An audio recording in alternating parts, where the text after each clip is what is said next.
অনেক দিন আগে একটি দূরবর্তী রাজ্যে এক জ্ঞানী এবং দয়ালু রাজা ছিলেন, যার নাম ছিল রাজা অ্যালরিক। তিনি তার রাজ্যটি ন্যায় ও সহানুভূতির সাথে শাসন করতেন এবং তার প্রজারা তাকে খুব ভালোবাসত। তবে একটি বিষয় ছিল যা রাজাকে উদ্বিগ্ন করেছিল। তার একসময় সুন্দর বাগানটি নষ্ট হয়ে যাচ্ছিল। একসময় ফুলে ভরা এবং ঘন গাছে ভরা বাগানটি এখন শুধুমাত্র অতীতের একটি ছায়া হয়ে দাঁড়িয়েছিল। একদিন বাগানে হাঁটতে হাঁটতে রাজা অ্যালরিক পুরনো মালি ফিনের সাথে দেখা করলো। ফিন অনেক বছর ধরে রাজ পরিবারের সেবা করেছিল এবং বাগানটিকে অন্য যে কারো চেয়ে ভালো জানতেন। মহারাজ, ফিন গভীরভাবে মাথা নত করে বললেন, একটি কিংবদন্তি আছে যে এই জাদুকরী সোনালী পাখি আছে যা এই বাগানটি তার আগের সৌন্দর্য ফিরিয়ে আনতে পারে। পাখিটি পাহাড়ের ওপারে মায়াবী বনে বাস করে। আপনি যদি ওই পাখিটিকে খুঁজে পান এবং ফিরিয়ে আনতে পারেন, আপনার বাগানটি আবার ফুলে ফেঁপে উঠবে। তার বাগানটি বাঁচানোর সংকল্প নিয়ে রাজা অ্যালরিক সোনালী পাখিটিকে খুঁজে বের করার জন্য যাত্রা শুরু করার সিদ্ধান্ত নিল। তিনি রসিদ সংগ্রহ করলেন এবং একটি সাধারণ চাদর পরলেন এবং মায়াবী বনের দিকে রওনা দিলেন। যাত্রা দীর্ঘ এবং কঠিন ছিল, কিন্তু রাজা দৃঢ় সংকল্পবদ্ধ ছিলেন। অনেকদিন ভ্রমণের পর রাজা অ্যালরিক মায়াবী বনে পৌঁছালেন। বনটি ছিল উঁচু গাছ, ঝলমলে ঝর্ণা এবং বিভিন্ন ধরনের প্রাণীতে ভরা। তিনি যত গভীরে বনে প্রবেশ করলেন, তিনি একটি সুন্দর গান শুনলেন। সুরটি অনুসরণ করে তিনি শীঘ্রই উৎসটি খুঁজে পেলেন। একটি শাখায় বসে থাকা একটি চমৎকার সোনালী পাখি। পাখিটির পালক সূর্যের মতো ঝকঝক করছিল এবং তার গান বাতাসে জাদু মিশিয়ে দিচ্ছিল। রাজা অ্যালরিক সাবধানে পাখিটির দিকে এগিয়ে গেল, কোমলভাবে বললেন, ওহে সোনালী পাখি, আমি দূরবর্তী রাজ্যের রাজা অ্যালরিক।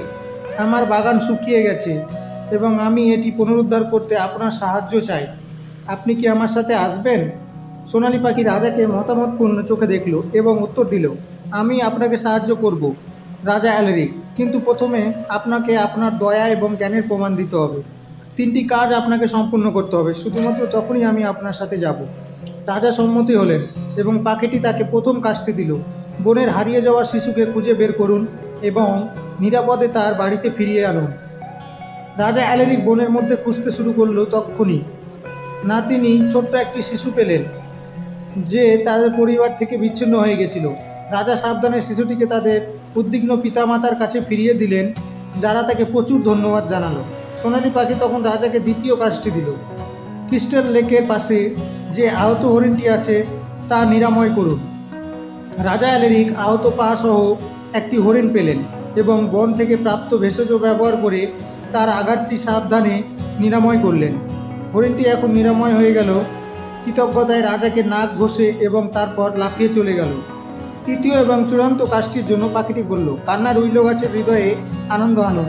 রাজা অ্যালরিক প্রাচীন কান্নার উইলো গাছটিকে পেলেন, যার শাখাগুলো দুঃখজনকভাবে ঝুলেছিল। তিনি একটি আনন্দদায়ক গান গাইলেন এবং আশা এবং আনন্দের গল্প বললেন।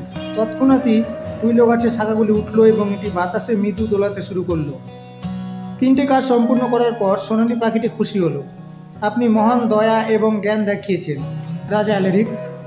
আমি আপনার রাজ্যে আপনার সাথে যাব এবং আপনার বাগানটি পুনরুদ্ধার করতে সাহায্য করব। তারা একসাথে রাজ্যে ফিরে গেল।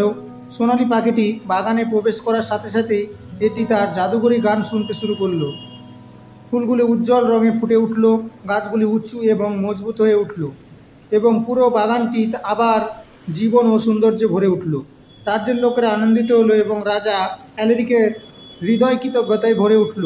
সোনালী পাখিটি বাগানে থাকার সিদ্ধান্ত নিল, প্রতিদিন রাজ্যে আনন্দ এবং জাদু নিয়ে আসত। সেই দিন থেকে রাজা অ্যালরিকের বাগানটি বিস্ময় এবং সৌন্দর্যের জন্য একটি স্থান হয়ে রইল।